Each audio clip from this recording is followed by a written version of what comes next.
Nunca é demais lembrar que os nossos ecossistemas têm sido presa fácil para esta voragem de interesses financeiros e que para esses, infelizmente, qualquer distração da atenção do público é sempre bem-vinda.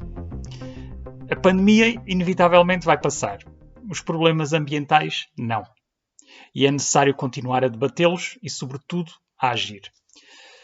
Então, como pensar o território e as pessoas promovendo a sua biodiversidade? Em primeiro lugar, há que estabelecer taxativamente que para a saúde e para o bem-estar das pessoas há uma grande influência, há uma relação direta com o grau de presença da natureza e dos espaços de biodiversidade, mas que infelizmente é uma realidade que parece distante das preocupações dos nossos decisores, seja a nível local ou a nível nacional. Divido esta promoção da biodiversidade, a importância da biodiversidade em duas esferas.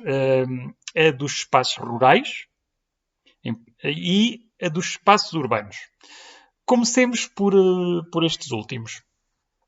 Se olharmos para aquilo que se passa na grande maioria das nossas cidades, vemos que as autarquias estão pouco preocupadas em promover espaços onde os seus cidadãos possam estar em contacto com a natureza e que, quando o fazem, parece ter havido uma maior preocupação em dizer-se que se fez do que propriamente em ter-se feito bem. É claro que atenção, faço aqui uma ressalva, há algumas boas exceções e não podemos ser também injustos nesse aspecto. Mas até há pouco tempo a preocupação urbana com o verde limitava-se à plantação de árvores ao longo das ruas. Contudo, o critério da escolha dessas espécies era e continua a ser extremamente discutível, dado o abuso de espécies exóticas em detrimento de espécies autóctones. Também a escolha não foi necessariamente feita tendo em conta as especificidades dos locais e do espaço urbano em si, nem tampouco as árvores são depois objeto do devido cuidado de manutenção que se exige. Continuamos a ver, infelizmente, por aí um uso e abuso das chamadas podas radicais. Eu prefiro chamar-lhes, infelizmente, podas a Luís XVI. Não só privam o espaço público de sombra e da função primordial das árvores de oxigenação, como ainda comprometem comprovadamente a sobrevivência dessas mesmas árvores. Por outro lado, a criação de espaços verdes ou de jardins públicos nunca é feita pensando-os como espaços vitais e indispensáveis, atirando sistematicamente para a periferia de tecidos urbanos. Há sempre um privilégio para o betão. No entanto, as próprias cidades podemos vê-las como organismos vivos, no qual tende a haver necessariamente um equilíbrio. Ora, estes espaços verdes, para além de servirem de espaços de terapia mental aos cidadãos, porque são, e há hoje uma preocupação de alguns médicos mesmo em recomendar o convívio com os espaços naturais, são também refúgios privilegiados para uma certa microfauna, que não só estabelece aí o seu habitat, como ajuda depois a regular, por exemplo, a presença de insetos mais indesejados dentro do espaço urbano. Por outro lado, convém também ter sempre presente que as árvores são um regulador de temperatura, mas também são muito mais do que isso. Cumprem uma função primordial na purificação e na renovação dos níveis de oxigênio. Portanto, uma aposta de promoção da biodiversidade dentro dos espaços urbanos é uma aposta para o bem-estar e para a saúde das pessoas. E isso nunca podemos esquecer-nos disso. E os nossos decisores não nos podem nunca esquecer disso. Olhando depois à realidade do espaço rural, aí os desafios são outros. Temos tendência em Portugal para nos indignarmos com o que vai acontecendo lá fora, como, por exemplo, a deflorestação da Amazónia. Eu acho muito bem que nos indignemos. No entanto, também acho que devemos, em primeiro lugar, dar prioridade ao que se passa no nosso próprio país, onde há coisas graves a acontecer. Tomemos, por exemplo, a proliferação dos espaços de exploração frutícola intensiva. No caso dos olivais e dos amendoais, não só no Alentejo, mas também na beira interior. Aqui, a vegetação autóctone, e estamos a falar inclusive de árvores como carvalhos, sobreiros, azinheiros, entre outros, que à partida pensaríamos que estão protegidas contra este tipo de atentados, foram pura e simplesmente arrancadas para dar lugar a pomares de exploração intensiva. Se à partida houve logo aqui um atentado à biodiversidade, a própria configuração da exploração é inimiga dela. Já que leva ao extermínio maciço de aves, e nós sabemos disso, tem estado cada vez mais na ordem do dia, e que deixa um vazio em termos de regulação, de equilíbrio do ecossistema, sobretudo naquilo que são o controle dos insetos, que são, por sua vez, nocivos às plantas e aos frutos em exploração, e esse vazio acaba depois por ser preenchido com agroquímicos, com lógicas consequências nefastas para a qualidade do ar, igualmente com a contaminação de linhas de água. Estamos a falar de milhares de hectares. Não há aqui caso para nos indignarmos também? Depois, igual ameaça constitui, por exemplo, a exploração do lítio a céu aberto, que também é um tema que tem estado na ordem do dia. Quero desde já estabelecer aqui um ponto importante.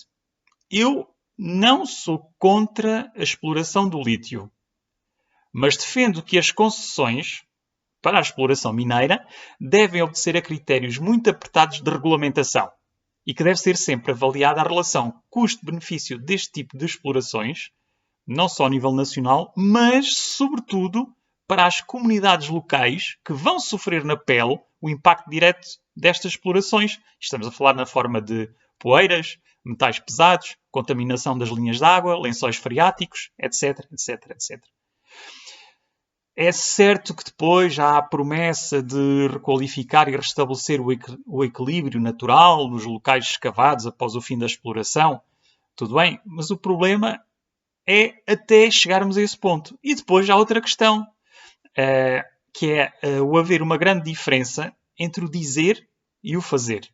Convém lembrar-nos, por exemplo, e falando de uma realidade aqui bem perto, que é o das escombreiras do Cabeço do Peão, junto ao Rio Zezer, também já foi alvo de discussão pública há algum tempo atrás, a promessa de despoluição daquele local já vem desde a década de 1950. Portanto, cá continuamos à espera. E é esse o maior receio que eu tenho em relação às... é um dos grandes receios que eu tenho em relação à exploração do lítio. Por último, também não me quero aqui estar a alongar muito. Não queria deixar de dar uma chega em relação àquilo que tem sido a realidade da floresta em Portugal. Se é que podemos falar de floresta, porque eu acho que nós não temos propriamente isso. Nós não temos propriamente uma floresta. Temos uma exploração intensiva e desordenada, monocultural, de pinheiro bravo e eucalipto, que apesar das promessas, continua a ganhar terreno em Portugal.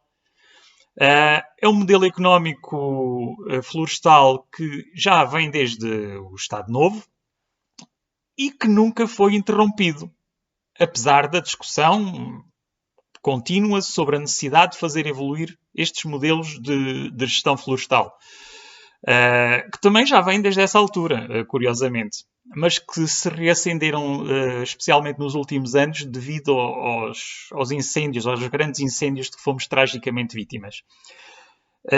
Sim, é urgente mudar este modelo. Todos concordamos. Mas para isto, melhor dizendo, é sobretudo preciso haver coragem política para mudar.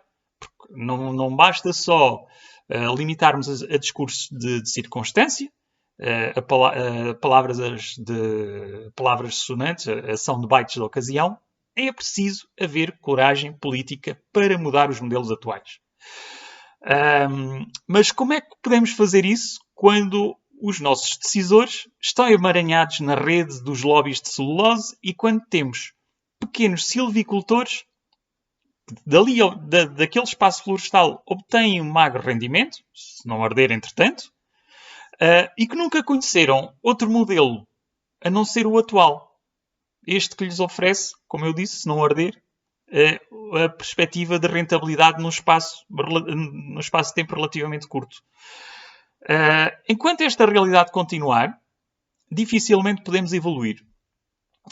Em 2017, após os grandes incêndios, ouvimos o velho discurso estafado de que era preciso mudar, de que as coisas nunca mais poderiam ser como de antes. Eu olho, mais uma vez, para a realidade que tenho aqui bem perto, para a realidade da Serra da Gradunha, e o que eu vejo, desde então, desde há 3 anos, é que temos uma maior área de eucaliptal. Foi isto que mudou.